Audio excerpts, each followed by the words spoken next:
Alors, j'appelle Besma Khanoussi, qui est chef de service de Nanapat, qui va présenter le projet d'un nouveau laboratoire axé sur la biologie moléculaire, qui est une innovation, révolution technologique de pointe, pionnière au Maroc, il est en Afrique, dans la recherche en oncologie biobanque. Allez. Bon courage. Bonjour tout le monde. Merci M. Mohsin. C'est un plaisir pour moi d'être parmi vous aujourd'hui. C'est vrai que j'aurais aimé présenter un laboratoire fonctionnel, mais le Covid nous a retardé un peu. Mais quand même, je veux parler de ce projet qui, comme tout le monde, d'ailleurs nous, grâce à la Fondation La Selma, la direction de l'INU, on a un projet pareil dans notre institut. Alors, donc je ne vais pas revenir sur le rôle du laboratoire d'Anapat, particulièrement dans un centre d'oncologie, où on sait qu'un malade cancéreux, il aura affaire à l'Anapat sur le plan dépistage, diagnostic, bien sûr en post-op et bien sûr au cours du suivi. Et donc, l'Anapat est intégré d'une façon continue dans le parcours du malade cancéreux.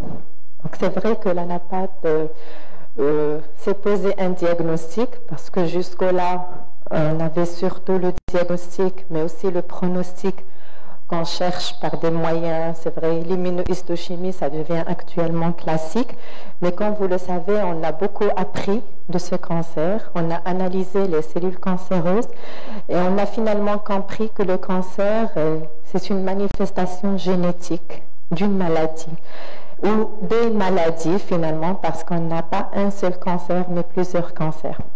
Et donc, quand on a compris ça, on a analysé les génomes des cellules et on parle actuellement de cette biologie moléculaire qui est finalement des mesures très précises et quantitatives de ces anomalies génétiques. Et donc, cette mesure va intégrer soit le diagnostic, si on prend l'exemple des sarcomes, on a besoin de biologie moléculaire pour confirmer certains sarcomes, pour le pronostic actuellement, mais surtout pour la prédiction. Depuis le matin, on parle du malade, c'est-à-dire la médecine actuelle est centrée sur les malades.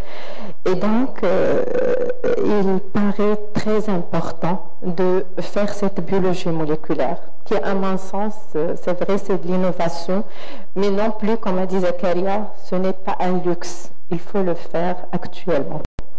Donc, comme j'ai dit,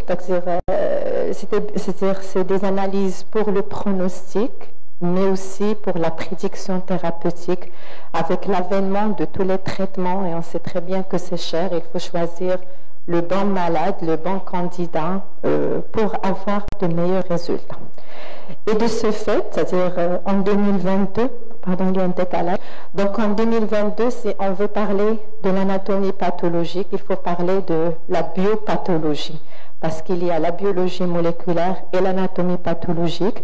Et donc cette biologie moléculaire doit intégrer le workflow des anatomopathologistes en 2022. Et donc, il faut savoir qu'il y a plusieurs techniques de biologie moléculaire. Il y a des techniques qui sont un peu à cheval avec l'anatomie pathologique classique, c'est-à-dire si on peut considérer que ça c'est classique, mais aussi il y a des techniques purement biologiques, c'est-à-dire biologie moléculaire, mais c'est ce qu'on connaît communément, le polymère à chaîne réaction, bien la PCR, ou bien ce que vous entendez parler toujours, c'est le séquençage au débit, ou bien le séquençage nouvelle génération. Ce qui est finalement, c'est une technique qui permet de voir de milliers de gènes des cellules tumorales, et ces milliers de gènes, donc on aura des gènes qui sont ciblables, c'est-à-dire les gènes hotspot, ou bien on aura des gènes qui serviront pour le pronostic, pour la recherche, etc. Donc en 2022, c'est-à-dire particulièrement dans un centre d'oncologie comme le nôtre, on ne peut pas se permettre de s'arrêter à l'immunohistochimie. Donc il faut avoir un laboratoire de biologie moléculaire. Sur quoi se fait cette biologie moléculaire? Sur les prélèvements que vous faites pour vos patients, bien pour nos patients, donc sur les blocs de paraffine, et ça c'est la difficulté, C'est-à-dire, pour réussir des techniques de biologie moléculaire, autant c'est facile sur un prélèvement sanguin, par exemple l'exemple du BRCA, mais sur le tissu fixé, c'est très difficile. Donc là, pourquoi l'intégrer dans le laboratoire d'Anapat, comme on l'a fait, et c'est le premier laboratoire qui va faire ça, parce que celui qui va faire la biologie moléculaire va la faire dans le workflow qui commence par le prélèvement. Et donc, il saura maîtriser toutes les étapes, allant du prélèvement jusqu'au séquençage, si on arrive au séquençage, ou bien à une RT-PCR. Si on ne maîtrise pas ces étapes, on aura beau avoir du matériel, des NGS, des équipements, mais on ne saura pas sortir des comptes rendus qui sont fiables. Donc sur le tissu, ça va être la spécificité de notre laboratoire, c'est de faire le tissu, c'est-à-dire les tissus prélevés.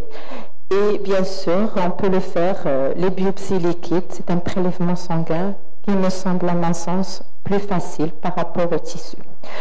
Alors, il ne faut pas que le tissu, mais il faut qu'il soit un tissu suffisant. Donc là aussi, je reviendrai sur le workflow. Donc ça vient du préleveur et du laboratoire. Donc il faut maîtriser son prélèvement, il faut maîtriser le circuit pour garder le matériel, pour faire ces analyses de biologie moléculaire. De la même façon, on peut avoir le matériel, la plateforme, mais si on n'a pas un matériel suffisant, on ne peut pas faire de la biologie moléculaire. Donc tous les anapathes doivent intégrer cette notion-là et de faire une préservation du matériel pour faire ces analyses qui sont obligatoires. Et pour cela, donc grâce à la Fondation, que je remercie vivement, on a pu faire une plateforme intégrée dans le laboratoire d'Anapat. Donc on a réaménagé et équipé tout le laboratoire grâce à la Fondation Al-Selma avec deux unités, une unité anatomopathologique classique avec bien sûr une mise à niveau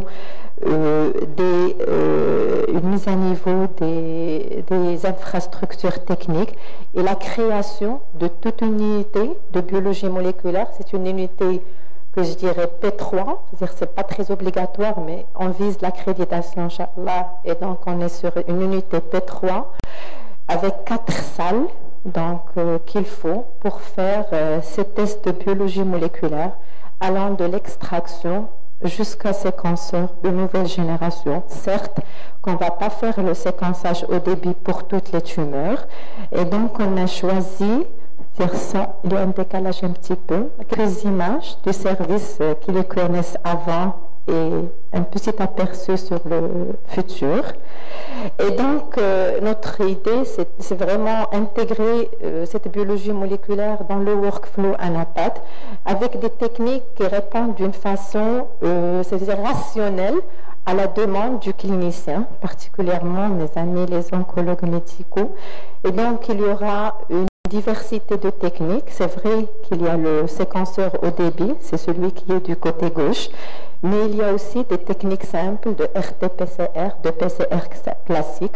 On en a déjà commencé par une technique de RT-PCR pour des cas actuellement. Donc voilà, donc c'est une plateforme qui normalement pourra faire toutes ces techniques-là. Alors, nos objectifs, ça va de soi, c'est-à-dire, je l'ai dit tout à l'heure, c'est une obligation actuellement pour donner l'accès facile à nos patients à cette tête de biologie moléculaire parce qu'on connaît les impacts surtout thérapeutique derrière, améliorer la prise en charge de nos patients, bien sûr, et intégrer, donc c'est un centre d'excellence, comme l'a dit professeur Mohsin, donc intégrer aussi cette partie d'excellence, que ce soit en termes de recherche ou bien en termes de biobanking, et pourquoi pas être leader en Afrique particulièrement. Alors, on a estimé un peu, c'est-à-dire ce qu'on veut faire. Donc, c'est vrai que l'accès de ces tests sera sur les cancers qui sont fréquemment traités à l'INO, particulièrement le cancer du sein, les cancers colorectaux et le cancer du poumon au départ. Bien sûr, on sera ouvert sur les demandes qui vont atterrir de l'extérieur, ça aussi. Et c'est-à-dire dans le global, on va cibler un petit peu 174 gènes, avec des gènes hotspots qui seront ciblables et bien sûr d'autres gènes, que ce soit des gènes pronostiques, des gènes de recherche. Alors c'est vrai que la biologie moléculaire, moi je dirais par rapport à la NAPAD, c'est plus automatisé, mais ça fait appel à de nouvelles fonctions, c'est-à-dire notamment le bioinformatique. Donc, une plateforme a besoin des bioinformaticiens, c'est-à-dire que ce n'est pas les médecins qui vont faire la lecture des courbes, la lecture des interprétations. Donc, il faut des bioinformaticiens, de nouveau, c'est un nouveau métier. Nous aussi, c'est un apprentissage pour nous, c'est-à-dire pour qu'on apprenne aussi avec eux. Je pense, voilà, donc avant de finir, je vais remercier vivement la Fondation LSLMA, c'est-à-dire grâce à elle, c'est-à-dire qu'on a pu faire ce projet finalement. C'est un projet qui nous tient tous à cœur. Tout le monde me pose la question, quand est-ce que vous allez commencer, quand est-ce qu'on va commencer le NGS, etc. On a été un peu bloqué par le Covid, mais je dirais que ça va être prochainement, Inch'Allah. Je remercierai tout le temps le Dr Belhassan et l'administration de l'INOM qui nous ont toujours supportés et qui nous ont toujours soutenus. Toute mon équipe, c'est vrai que c'est une équipe qui n'est pas très étoffée, surtout avec le départ de 3 médecins actuellement. On n'est que 2 et on espère avoir d'autres personnes, d'autres médecins titulaires.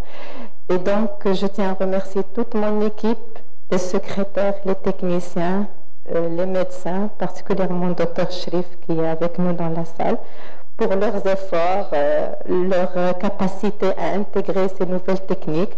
Et bien sûr, comme toutes les personnes qui travaillent à l'INO, on est fiers et tout le monde est partant pour intégrer ce projet, le réussir et être à la hauteur de vos attentes. Voilà, je vous remercie.